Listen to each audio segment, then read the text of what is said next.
The Heat is entering the home stretch, and you've got questions about the rest of Miami's regular season, including where they end up in the standings and how soon can we expect the return of Victor Oladipo. If you want answers to those questions, then stay tuned to this episode of Locked On Heat.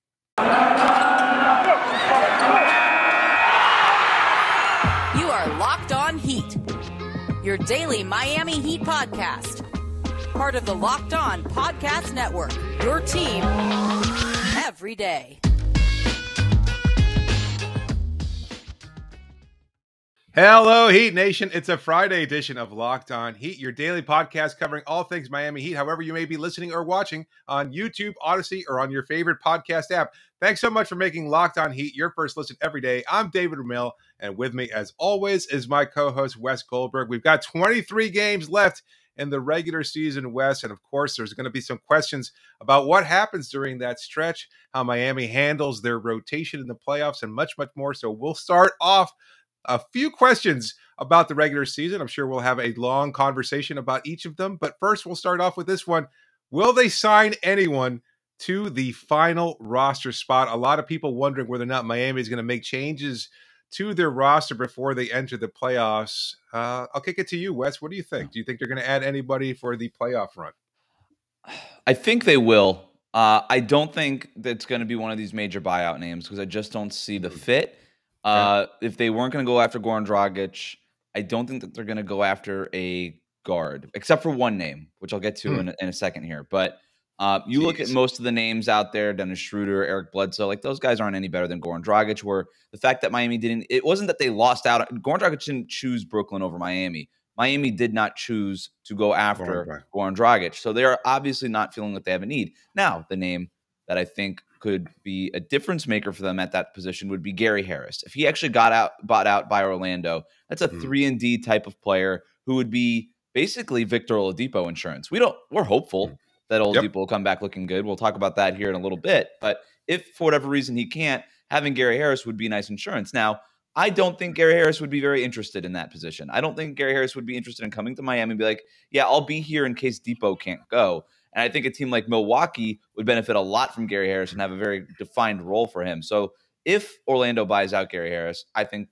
Milwaukee makes a whole lot of sense and Miami wouldn't, but I think Miami would at least give him a phone call. Do the Bucks still have a roster spot available after they signed Javon Carter? Because the Brooklyn Nets waived Carter. Did they sign Javon Carter? I didn't even notice that. Never mind. The Nets waived Carter in order to add Goran, and then the Bucks signed him. I guess insider information on Brooklyn's playoff hopes. So I mean, at this point, we haven't heard much about who's going to get bought out. Normally, there's a lot of buzz building up after the All-Star break. Doesn't sound like there's a lot of players, right? I mean, I think there's so many teams still in the mix. Like we're talking about the standings in a second, but you look at the Eastern Conference and everybody's there, bumbled up in the middle there, and it's like there's still a possibility for anybody down the stretch here. So I don't know if anybody's like a seller so much as just kind of looking to see, well, maybe somebody comes up and we'll take a chance. There's only a few teams that are really bottom dwellers, and I don't think those teams want to take the cap hit of buying out, say, an Eric Gordon or another big name. Right. But anyway, go ahead. And a bunch of them already kind of were sellers at the deadline. They kind of made the moves they had to make. Right. I think the Heat end up just going and signing Haywood Highsmith, and I think that's where they end up here. They sign him to a 10-day deal. They like him a lot. He's kind of like a Heat guy, 6'7", 220. Not exactly the backup power forward that you need, but not either, right? Like he could play that wing position for you. We've seen them make a number of corner threes already in Miami. It's not ideal. It's not the backup power forward, maybe big swing buyout kind of guy that you'd like to get at the deadline. Right. But that to me seems like a realistic kind of conclusion to what it is that happens with this 15th spot. They could leave it open. There's no real need for them to leave it open too, because they could sign somebody and still stay under the luxury tax. So that's no longer a concern. So I think they sign Highsmith because they like him, partly because they like him and that they don't want him to get poached by another team, and they can obviously have him under team control, but also because in a pinch they could use him. Right. We've seen that in the past from Omer Yurtseven, Kendrick Nunn. Everybody. I mean, This is how Miami operates. They pick somebody up towards the end and they're like, you know what? We're not going to play you for whatever our playoff run, however long and deep it goes, but we want to keep you because you're a prospect that we believe in, and we want to continue to watch and monitor that progress. And we think that you'll thrive here. And guess what? They have a proven track record of doing so. So why not go through that route? It's not sexy. It's not juicy. I know a lot of people are looking at a big name. You know, I don't even know who those big names would be. I mean, a lot of the buyout candidates got traded at the trade deadline. Yeah. I mean, Serge Ibaka was a name a lot of people thought, oh, that's going to be a guy who can come to this Heat. Well, you know what? Not likely, because he got traded to the Bucks. You got Thad Young traded to the Toronto Raptors, and on and on. So it's just, there's not a lot of options out there, and I don't think we're going to see a number of anybody that's going to raise the needle considerably for Miami. Nobody's going to be an impactful rotation player. It's something we'll talk about a little bit later regarding who gets left out of the current rotation, and once the Heat make the playoffs. But I just don't think there's going to be a player that is going to be so damn good that you have to be able to add him to the roster, or that he'll even make an impact once they do. So we'll move on. I'm sure we'll take a lot of questions, and we'll see. Maybe there's a surprise here that we're not anticipating. But one thing that we know for certain is that Victor Oladipo will soon make his return. And when will that return be, Wes? I think that's our next question here. He's on fire! I think it's what I'm looking at when I look at the schedule. Obviously, the Heat play their first game out of the All-Star break at Madison Square Garden. They return Saturday for the second night of back-to-back against San Antonio at home, and then they've got Chicago on Monday for a little 2-game homestand here. I'd be surprised if Oladipo returns against San Antonio or Chicago. It sounds like the return is coming soon. Obviously, he had the scrimmages up in Sioux Falls. He's been working out during the All-Star break and all these things. He's been mostly limited to 2-on-2 work while with the Heat, with the NBA program, but he was getting 5-on-5s with the G League team. I'm looking at that 7-game homestand from March 5th to March 18th. Philadelphia, Houston, Phoenix, Cleveland, Minnesota, Detroit, OKC, Philadelphia. By then, we'd be just under 20 games left in the season. Enough time to allocate him some minutes under a minutes restriction and help him ramp up conditioning to hopefully the playoffs. I know that they've been patient with Victor Oladipo so far, David, but we're getting to the point where you can't be all that patient if the idea is for Depot to help you in the postseason, because you don't want to just throw him out there in the playoffs not really knowing what he looks like or what his conditioning is or what his role on this, or him not knowing what his role on the team necessarily could be. So we're getting to that breaking point, I think, or maybe the tipping point is a better phrase, but I'm looking at that homestand, Philadelphia, Houston, Phoenix, Cleveland, Minnesota, Detroit, OKC, against one of those teams from March 5th to March 18th. That's when I'm anticipating Oladipo to come back. I am in total agreement there. I was looking at those two games and thinking, man, that makes some sense because it's a back-to-back. You're just coming back from the All-Star break. It feels like there's almost less pressure because you're again, you've got a back-to-back on Friday and Saturday. You've got those two games at home against Chicago and San Antonio. You're thinking, oh, maybe that's a nice transitional period there for him where he can get some opportunities. I could see it happening, but I also would be greatly surprised if they did. Now, having said that, I think he'll travel with the team when they eventually go on to a couple other stops before that 7-game road trip. I think they'll continue to monitor him there. But the Heat traditionally just haven't brought guys back after these prolonged absences on the road. Right. I don't think that they would. I think they would look at most a home game. Most NBA teams don't, right? They want them to be at home. Yeah. Yeah. So I think you want to guess like a specific one. I can't. I mean, at this point, look, if he doesn't do these upcoming 2 games here against San Antonio and Chicago, and then you've got the 2 games at Milwaukee and Brooklyn sandwiched in between that 7-game road trip. I mean, hell, let's go for Saturday, March 5th against the Philadelphia 76ers. That's a great matchup. You want to be, well, you know what? Now that I'm thinking about it, Spo has traditionally been a guy not to show all your cards. Yeah. And if you're looking at the 76ers as an opponent there, the Houston Rockets, his former team. That's like the one I'm looking at. I'm looking at March 7th. That's a matchup nobody Houston, cares about. Yeah. Cupcake team. You're just like, hey, Depot, run out there against Houston's second unit. Like a bunch of players who we never heard of. Go for it, man. Like, and that might be it. Maybe that might be it. So we do want to hear from you in the comments section, but we'll wrap up this first segment before answering questions about Duncan Robinson, the Heat seeding in the Eastern Conference, and much, much more. So stay tuned for that coming up next. But first, a reminder that football might be over this season, but basketball is in full steam for both pro and college hoops. For the latest odds, totals, players, performance props, and where the next fired coach is going to land, betonline.net is the #1 spot for all of your sports betting needs. BetOnline remains the best spot for all of your sports scores, podcasts, and news this season. It's not just basketball. BetOnline.net is your source for hockey, boxing, UFC odds right to the Olympic coverage and information that you're looking for. Head to the website today or use your mobile device to learn more about the trends in action. Bet online, where the game starts. Thank you so much for making Locked On Heat your first listen. For your next listen, check out the Locked On Now podcast, nightly recaps of every NBA game with analysis from our local experts. Listen to Locked On Now on Apple Podcasts, Spotify, or watch it on the Locked On NBA YouTube channel. We're here answering 5 burning questions about the rest of the Miami Heat regular season. 23 games left, a lot of time to continue to climb up the standings. And right now, you're or hold on at least to the number 1 spot in the Eastern Conference standings. And a big part of Miami's push for success in the playoffs will be their shooting, especially one in Duncan Robinson. So, Wes, our next question here: can Duncan Robinson continue to make threes for the Miami Heat? He's on fire! Well, look, he's been shooting really well since the turn of the calendar. Almost 40% on his threes since January 1st. I know that fans have not warmed up to Duncan Robinson despite the better shooting lately because of the slump that started the year and because how frustrated people were with him. Heat fans were with him. And look, whatever, I get it. His job is to make threes. He wasn't making them. He just got the big contract. I get it. But he's been really good for them lately. And a lot of Miami's best lineups have Duncan Robinson in them, including their starting lineup, which is their most heavily used lineup, their most consistent lineup. They're outscoring opponents by 16.5 points per 100 possessions with Duncan Robinson next to Kyle Lowry, Jimmy Butler, PJ Tucker, and Bam Adebayo.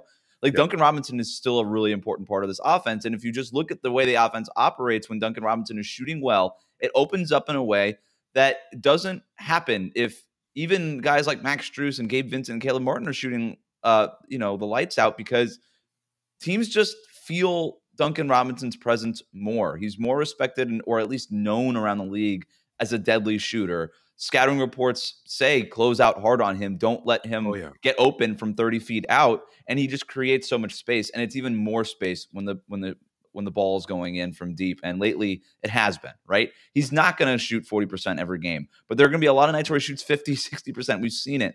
That's why you call him averages. And so he has been averaging 40% from 3. It's not a career high. It's not necessarily where we thought he would be, but I think there's room for improvement post All-Star break, and hopefully he'll get there. Yeah, I think he'll actually wind up shooting a career low, with the exception of the 15 games he played as a rookie on a 2-way deal. I think this will probably wind up being, pretty clearly, like he'd have to shoot like 60% over the last 23 games in order to put him up there, and that's not realistic. So he'll continue his trend of shooting in the right direction. And shooting well. I could assume that he'll probably go hovering close to 40% for the rest of the 23 game stretch here. And that's fine. It won't be enough again it'll be a career low. He'll probably wind up shooting for the year close to 38%, which is still really good when you're looking at 8.5 attempts per game. Most of his offense coming from the 3-point line. Still being able to contribute in many other ways. Like his pick and roll game with Bam has continued to improve. We've seen some improved passing from him. His defense has taken a leap as well. So I think we're seeing a better, more well-rounded version of Duncan Robinson, and that's all you can expect. And look, like as much as fans want to bag on him, and I know it's because of the passion that you feel for this team and the perception that maybe he's not contributing, nobody in that locker room is upset with what Duncan Robinson does. Like the jokes that Jimmy makes notwithstanding, those are just jokes. He has the same jokes from Max Strus. They all know what Duncan can do. They all need him to be at the top of his game, or at least even having the impact, the perceived impact of being able to shoot the ball as well as he has, because he makes the game so much easier, as you said, for everybody else. So he is a vital part of Miami's success. He's going to continue to get minutes. And I think we're starting to see, or based on the last couple of games, I think he's going to continue to get more minutes in the fourth quarter as well. So I could see him continue to be a significant part of Miami's offense, and just that's all you can hope. It doesn't matter what he shot before, and it doesn't matter if this is a career low from a 3-point shooting percentage. What matters is how he shoots going forward, the next 23 games and the playoffs. Absolutely, he's going to win a game for us in the playoffs at some point. That's just the reality. I believe it. Yeah. All right, let's move on here. We've got one more question in this segment. What seed will the Miami Heat end up with? 23 games. It is. That's the money question, isn't it? Yeah, that is a significant one, right? I mean, Yeah. you're looking at this team and you're looking at what they do at home versus what they do on the road. The fact that they maybe don't have as much perceived talent as other teams in the Eastern Conference. So for them, they're going to continue to trend in the right direction. We've seen that from them historically. And I think this team, based on the fact that everybody's returning close to health, they're going to continue to get better and better. So I would assume that the first seed is not a goal necessarily, but it's something that they want to achieve because it fits into the context of us continuing to get better over the next 23 games. It should be the goal. The number one seed should absolutely be the goal.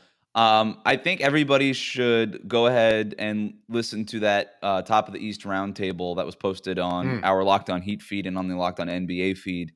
It was a really good conversation with the hosts from the other covering the other teams in the top 4 or 5 in the Eastern Conference who are all sort of in this mix. Milwaukee, Cleveland, Philadelphia, 2.5 games back of Miami and Chicago, who are tied for right now record-wise at the number 1 seed. Miami currently holding that tiebreaker. But look, you look at what the Miami Heat have left. Let's just start with them. Of their 23 games, 15 of them are at home. So that's really good. But you look at their strength of schedule, they have the 5th easiest remaining strength of schedule in the league. Like it is breaking the Heat's way over this final stretch. It's kind of an ideal situation because you also look at the teams that they do have left. They have opportunities to go ahead and earn tiebreakers that could be really important. They play the Bulls twice more, the 76ers twice more, the Nets twice more. They play the Cavs, Bucks, Celtics, and Raptors once each down the final stretch. And right now, they have the tiebreaker over Chicago, so they just need to split that Chicago series, and they've earned the tiebreaker. They've split their 2 games against the Sixers so far this season. They have 2 games to make it up, so either they end up tied, or if you can win both of those games, then you have that tiebreaker. I think that could be an important one, considering that they just got James Harden. They're 2-0 over the Nets right now. We haven't really talked about them, but they're 7 games back. It seems like a lot of hill to climb in 23 games, but whatever. The Cavs, that's an iffy one. They're 2.5 games back, and Miami's lost both of their games. But like I said, they have 1 more game against the Cavs, so that tiebreaker, they're not going to have it. But I also don't see the Cavs being the team of all the teams that we're talking about to climb up and threaten Miami. The Bucks, they're up on the Bucks 2-1. They need to win that game to maintain that tiebreaker, more likely than not. They're 0-2 against the Celtics, so they're going to lose that tiebreaker, so that's something to monitor. And they're 1-2 against the Raptors this year, with 1 more game against them, so they could potentially earn that tiebreaker as well, thanks to conference record. But there are a lot of important games coming up. The good thing for Miami is amongst all these important games, it's like every other night seems like a tiebreaker opportunity, but it's an easy schedule otherwise, and most of it's happening at home. Well, it's a lot of contenders peppered with a lot of dogs in there. Like you got the Pistons, you got the Magic, but it's none of the middling teams, or not many of the middling teams. Although you've got a Sacramento here, like you're not facing Indiana, which is one of those middling Eastern Conference teams. You are facing the Atlanta Hawks. And that's toward the end of the season where they could be dangerous. The last game of the season against Orlando, that might be an important game. It's at Orlando. Obviously, Miami will have home court advantage for that game. And at the same time, they could be able to lock in one of the top seeds in the Eastern Conference in that game. So we'll see how that plays out. Look, they've got 5 back-to-back sets. Yes. It's so hard to figure out because we've seen Miami look unbeatable against what many people perceive as the best team in the NBA in the Phoenix Suns. Like they blew them out, and they're facing them just a couple of weeks here at home. And you look at the 23 remaining games, I'm kind of leaning towards that same split as 15 home games versus 8 away games being the final record here. Like I think they'll go 15-8 over that stretch, maybe 16-7. And that kind of fits along with the pattern for the rest of the year. Even though they're going to get better, you've seen this team have a couple hiccups along the way. If they're healthy, I mean, they could win 20 out of 23 games. I think that's pretty clear. It just seems a little unlikely because they'll rest guys. They'll be incorporating Victor Oladipo back into the rotation, etc.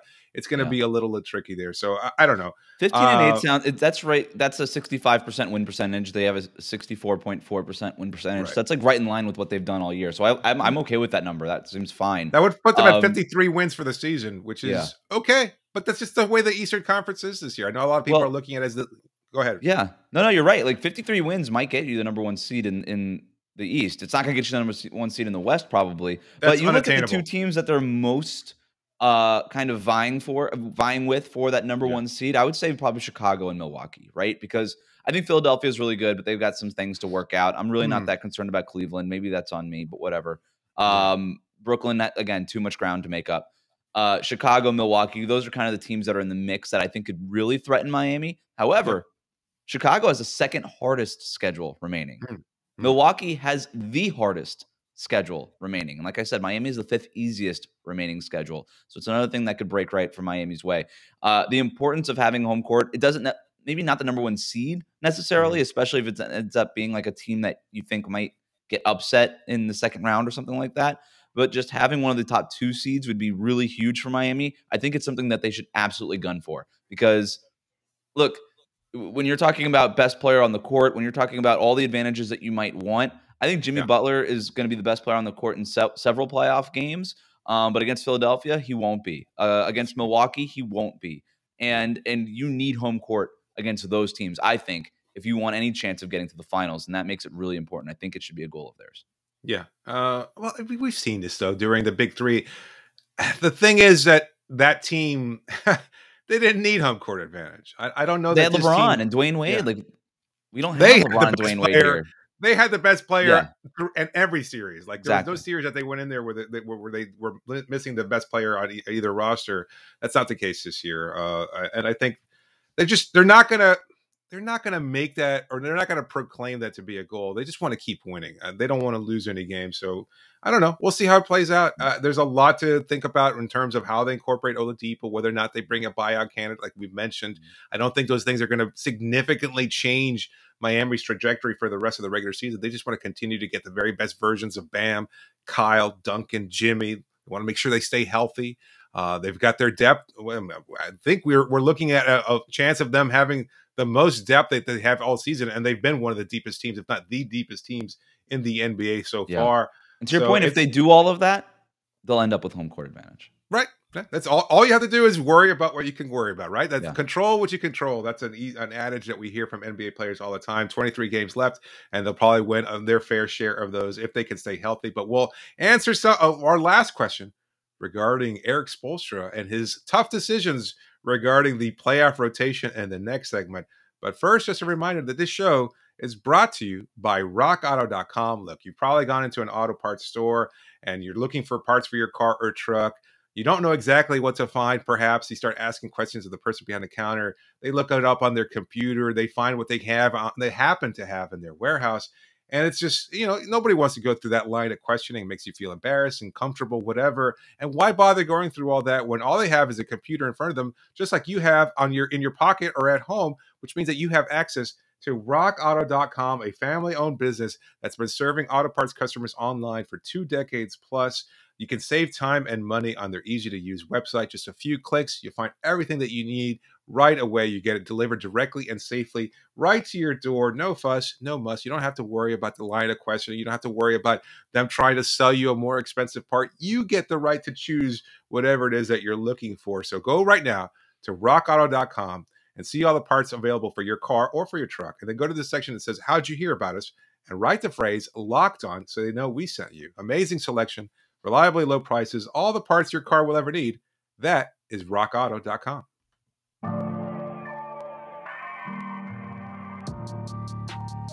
Just another reminder that you can always reach us via email at lockedonheat@gmail.com or via Twitter using the hashtag AskLOHeat. Be sure to please subscribe to the show on YouTube or on your favorite podcast app. And as always, make sure to leave a review so we can get the kind of feedback that we love getting from all of our listeners and viewers. We're wrapping up our 5 burning questions about the rest of the Miami Heat regular season. And Wes, this should be a good one, because I think a lot of people are interested with all that increased depth, with the projected return of both Markieff Morris, who we haven't been talking about enough, maybe even another buyout candidate, and of course, Victor Oladipo.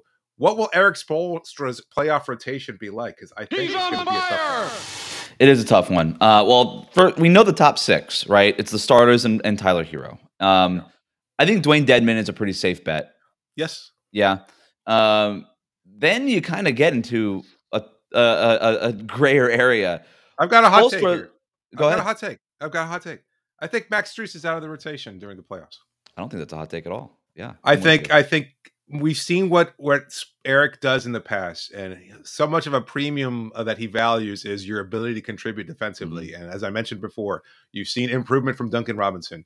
Caleb Martin has shown the ability to attack the basket, stretch the floor from 3-point range. He's not a shooter like Max is, but he's a capable shooter. Yes. And certainly defensively, he's a contributor. You've got Victor Oladipo coming in there to play that wing position, and he's going to provide high-level defense if he's even anywhere close to healthy. The odd man out there is not Gabe Vincent. It's Max Strus. So I could see him playing less than 5 minutes a game and being this, in case of emergency, break glass option. If Duncan is really struggling or somebody gets hurt, then you go with Max Strus. He's just too young. He's unproven. He has no playoff experience whatsoever. And while you want to give him an opportunity to get some, this isn't, their goals are too big. You can't risk it on Max Strus. Although he's shown that he's capable and willing to take the big shot in key moments, I just don't think that you're going to rely on him in the playoffs. So I could see him totally out of the rotation. Well, it's sort of easy math to do because Duncan Robinson's only averaging 28, 29 minutes per game. That's going to go up in the playoffs. And if the skill set of Duncan Robinson and Max Strus is a redundant one, which it is based on everybody saying that, then yeah, you're going to let Duncan Robinson get those minutes and you're going to play one less guy. I think you're right. Strus is a break glass in case of emergency. If it's just one of those off nights for Duncan Robinson, he's like 0 for 5, 0 for 6. He's in his head. He just don't got it. He's in foul trouble, perhaps. Or he's in, that could happen very easily. But I don't think that the next step would be going to Strus. I think the next step might be, hey, let's increase minutes on Caleb Martin. Let's increase minutes on potentially Gabe Vincent or somebody, or just Tyler Herro even. You could go in that direction too. This is when you start going to your key reserves, your key rotational reserves, and you just give them more responsibility. You give them more of a workload to sort of make up for the other guys. You want to shorten this rotation as much as you can. It wouldn't shock me if Spo tried to get down to 8. And just 8, that seems really difficult. It's going to depend on the matchup. I think there are matchups where Dedmon might not even play, and they just go small when Bam is off the court. Like anything is on the table for Spoelstra. I think Caleb Martin is pretty much nailed. Like I think he's kind of locked down a playoff spot. I really do. They're believers, right? I mean, they promoted him to the 15-man roster just so they could be available, and they did it early, which was a sign of good faith for Caleb Martin. But it was also like, let's not mess around here. This dude's important. I think he's pretty much nailed down a position in the playoff rotation. So now we're down basically Victor Oladipo, Gabe Vincent, Markieff Morris. I think Morris is probably out unless he shows tremendous improvement coming back. Gabe Vincent could be there, and it depends on what Victor Oladipo looks like. So maybe he goes 9 deep, but it wouldn't shock me if he tried to get down to 8. I don't know. For those of you who can hear in the background, my son clearly a Max Strus fan and not happy with the projected rotation there. But I don't know. I totally agree with you. I think Morris, like the idea of Markieff Morris as a backup big, a guy with championship experience, a proven veteran, an able-bodied player, as much improvement as he had been showing. Like, this is put up or shut up time, and you've got 20 games left to incorporate him, find a way to cut everybody else's minutes while still having him out there. I don't know that I just don't know that he's good enough. Like, we love the idea of another big who can, in theory, stretch the floor and bang down low for a rebound and things of that sort. But I don't know that he can really do that for sustained periods of time. So there's just too many questions about what he'll add to the table. And there's a reason why the Heat have been experimenting with Bam at power forward next to other centers, right? And this is, I think, the reason why is if PJ Tucker's out and you don't want to go small, then that's the answer. Markieff Morris, by the way, he's a journeyman for a reason, right? Like this is he's struggled to get playoff minutes in the past. So yeah, it's not like all of a sudden this guy is like he's not a walking around playoff rotation guy. There's a reason why he's on the Heat in the first place for the minimum. I'm not trying to disparage Markieff Morris. I'm just saying like that's what it is. And so I think, maybe the answer is Bam and Dedmon in the front court against certain matchups, like a Philadelphia or something like that. Absolutely. That would be interesting. Yeah, I mean, look, we've seen flexibility from Spo in the past. And look, the most recent playoff experience notwithstanding, the sweep at the hoofs of the Milwaukee Bucks didn't really allow Spo to kind of be the mad scientist and ticker as well as he did in the Orlando bubble, where he could really use his incredible creativity because it was just all about the basketball. We'll see now. We'll see what version of a Spo we get, but I think we've seen so much from him in the past where he's going to be able to incorporate players, find the right combination of players. Like he knows this roster so well. And to our point, I think we're pretty consistently here. If anything stands out from this episode, it's that you've got 20 games left to find out what you've got. You're not going to be able to add anybody of note, like nobody that's going to be a significantly impactful player. You've got Markieff Morris, who should make a return at some point. You've got Victor Oladipo, who will probably make a return at some point soon. You've got to find out what you got out of those guys so that you can know exactly how to balance it out, how to find the right players in right situations that will put you in a position to win. I like our chances. I like the way Miami has been able to respond all season. I like the fact that Oladipo provides an incredible amount of versatility. Yeah, if you look at this roster, maybe you have questions about their size or whether or not PJ Tucker can stay healthy for a prolonged playoff run after having gone all the way to the NBA Finals last year. But that's every team. Every team needs an incredible amount of luck. Miami is no exception to that rule. But again, I just like their ability to do things differently. We've seen this in the past.